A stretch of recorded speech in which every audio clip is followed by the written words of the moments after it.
Dear team, good evening. Dear friends, good evening. मैं अमिताभ बच्चन जी से काफ़ी प्रभावित हूँ और मैं उनसे बहुत कुछ सीखता हूँ। अमिताभ बच्चन जी से सीखने वाली बात यह है कि अमिताभ बच्चन जी के समय के समकालीन जो हीरो थे वो तो या तो भगवान के प्यारे हो गए या तो रिटायर हो गए, लेकिन अमिताभ बच्चन जी अभी भी अपना जो उनका रोल है, अभिनय है, वो कर रहे हैं। अभी भी वो मैदान में डटे हुए हैं, बैटिंग कर रहे हैं।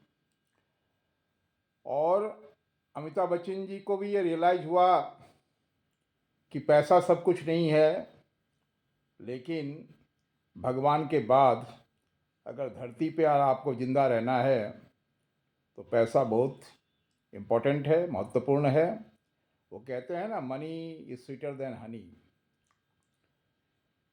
एक समय था जब पैसे के अभाव में अमिताभ बच्चन जी को उनके अपने लोगों ने ही गाली दी थी और अमिताभ बच्चन जी बाउंस बैक किए थे और उनको तभी पता चला कि पैसा की क्या अहमियत है। और तब जो खड़े हुए, अभी तक वो डटे हुए हैं मैदान में। तो उन्होंने भी रियलाइज किया कि वर्क इज़ वर्शिप। हम लोग सभी यहाँ पे धरती पे आए हैं, अपने कर्म लिखा के लाए हैं। और आपने भी देखा होगा कि बहुत सारी पक्षी हैं जिनको अपना घर बनाने का टैलेंट है। भगवान ने कॉमन सेंस, उपस्थित बुद्धि, साधारण ज्ञान सभी को दिया है। चाहे वो जंगली जानवर हो, चाहे पक्षी हो, सभी को भगवान ने साधारण ज्ञान, कॉमन सेंस दिया है। तो मैं जो बोल रहा था कि अमिताभ बच्चन जी को लेके कि मैं उनको देखता हूँ। एक ज़माना था कि बहुत सारे पिक्चर में उनको बोलने नहीं दिया गया और उन्होंने गूंगा का पिक्चर अभिनय किया, जैसे सात हिंदुस्तानी। क्योंकि उनकी आवाज़ जो थी वो बुलंद आवाज़ उस समय लोगों को पसंद नहीं आई। और वही आवाज़ है कि आज लोग जब वो बोलते हैं कि मैं अमिताभ बच्चन बोल रहा हूँ, कौन बनेगा करोड़पति से, तो लोग ये आवाज़ सुनने के लिए व्याकुल रहते हैं। और उनके लिए भाग्यशाली भाग्यशाली दिन होता है जिनके पास उनका फ़ोन चला जाता है। तो समय बहुत बलवान है। एक पिक्चर मैंने देखा था, वक्त वक्त से दिन और रात, है ना। बहुत अच्छा पिक्चर था। मैंने अपने कॉलेज लाइफ में, स्कूल लाइफ में सब देखा था। बहुत अच्छा पिक्चर था। तो मेरे दोस्त, क्या है ना कि वक्त बहुत बलवान होता है। वक्त से दिन और वक्त से रात होता है। तो मैं उनसे यही सीखा कि बुरे वक्त में घबराइए नहीं।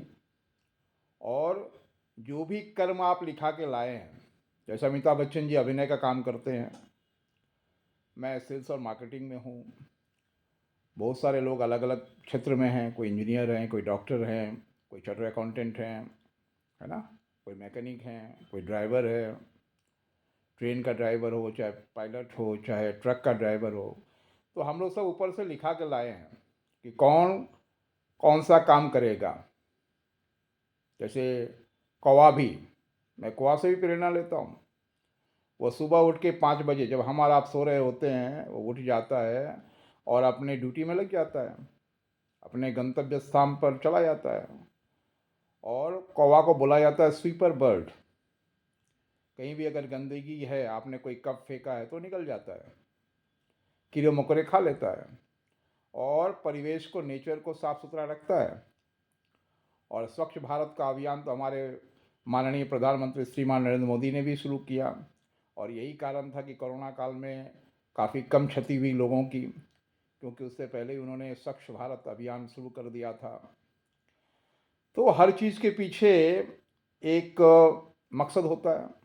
ईश्वर जो कराना चाहता है, क्योंकि हम और आप तो देख नहीं सकते हैं, हमारे पास विजन नहीं है, तो ईश्वर के पास तो विजन है, उसके हिसाब से मोशन डिसाइड करते हैं वो। तो मैं जो वर्क इस वर्कशिप की प्रेरणा जो है मुझे अमिताभ बच्चन से मिलती है। जैसा कि मैंने कहा कि एक समय था, उनके आवाज़ थोड़े कर्कश थे, तो उनको बहुत सारे पिक्चर में गूंगा का रोल अदा करना पड़ा। और आज वही अमिताभ बच्चन हैं जिनके आवाज़ सुनने के लिए लालायित रहते हैं लोग। बहुत सारे ऐसे हमारे देश के अभियान हैं जहाँ पे वो ब्रांड एम्बेसडर हैं, उन्होंने अपने वॉइस दिए हैं, आवाज़ दिए हैं। तो जैसे आपने देखा होगा, कुछ दिन बिताइए गुजरात में, है ना, ऐसे बहुत सारे उनके स्लोगन हैं। तो समय इम्पोर्टेंट है। हमें तो शोले में धर्मेंद्र जी से अमिताभ बच्चन की आवाज़ अधिक सुंदर लगी, लेकिन उन्हें कम आवाज़, उनके डायलॉग काफ़ी कम है, उसमें भी वो काफ़ी कम बोलते हैं, बोलने को दिखाया गया है। तो हो सकता है कि आवाज़ अभी आपका लोगों को पसंद नहीं हो, लेकिन एक दिन यही आवाज़ है जिसके लिए लोग लालायित रहते हैं।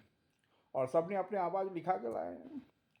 अब शेर चाहेगा कि हम कोयल का आवाज़ बोलें, और कोयल चाहेगी कि हम शेर की आवाज़ में बात करें, हो ही नहीं सकता है। शेर का आवाज़ निकालने के लिए शेर का कलेजा चाहिए, कोयल का आवाज़ निकालने के लिए कोयल का कलेजा चाहिए। अब कौवा का आवाज़ तो बहुत कर्कश है, लेकिन वो सुपर बर्ड है, समाज का प्रकृति का बहुत सेवा कर रहा है। कोयल तो कुछ नहीं करती है, उसको अंडा भी देना होता है तो कौवे के घोंसले में दे के आ जाती है। अब जैसे फूल है, तो ये गेंदा फूल, मेरीगोल्ड जिसको आप बोलते हैं, या जवा फूल है, तो ये ईश्वर के चरण में चढ़ाने के लिए बने गए हैं। चंपा फूल अगर नहीं चढ़ाएंगे तो अपने आप गिर जाएंगे, वो उनमें फल नहीं धरता है, वो फल नहीं दे सकते हैं। लेकिन जो कुमड़ा का फूल है वो देखने में सुंदर नहीं होता है, कद्दू का फूल देखने में सुंदर नहीं होता है, लौकी का फूल देखने में सुंदर नहीं होता है, लेकिन उसमें फल होता है जिसे खाकर हम और आप अपनी क्षुधा तृप्त करते हैं। तो ऐसे औरत में भी बहुत सारे औरत हैं, खाली देखने में सुंदर है, वो बच्चे पैदा नहीं करती हैं, उनको बच्चे पैदा करना अच्छा नहीं लगता है। तो हर चीज़ का मकसद सब ऊपर से लिखा के लाया है। जो मॉडल हैं वो देखने में बहुत सुंदर होती हैं, लेकिन उनको बहुत सारे हीरोइन हैं जिनको जो घर बसाने में सक्सेसफुल नहीं हो पाई, उनका घर नहीं बसा। आपने सुना होगा परवीन बॉबी के बारे में, वो मरने के बाद भी रूम में अकेली कई दिन पड़ी रही। तो सबको सब कुछ नहीं मिलता है मेरे दोस्त, भगवान ने सबको सब कुछ नहीं दिया है। जैसे लोग अंधे हैं, वो देख नहीं सकते हैं, लेकिन उनकी जो टच सेंस है, स्पर्श शक्ति है, वो काफ़ी स्ट्रांग है, मजबूत है ना। तो मैंने बहुत सारे पहले अपने फेसबुक पे शेयर किया था बैलेंस शीट, तो भगवान ने सबका बैलेंस शीट बनाया, एसेट और लायबिलिटीज़ को बराबर कर दिया है। अगर आपको किसी चीज़ में कमी है तो किसी और चीज़ दे दिया है आपको। तो जो भी आपको मिला है उस पर खुश रहिए, भगवान का धन्यवाद कीजिए, और जो भी आप कर्म कर रहे हैं उसमें ईमानदारी से तल्लीन रहिए। कर्मण्येवाधिकारस्ते मा फलेषु कदाचन। फल की चिंता किए बिना अपने कर्म में लगे रहिए। लगे रहो मुन्ना भाई। तो अचानक मन किया क्योंकि शेयर करते हैं, और ऐसा मैं करता रहता हूँ। तो मेरे चैनल को सब्सक्राइब कीजिए, और ऐसे ही अच्छी अच्छी बातें आपको सुनने को मिलेगी। और ये मेरा तजुर्बा है, मैं किसी किताब में पढ़ के आपको नहीं बता रहा हूँ। धन्यवाद, थैंक यू।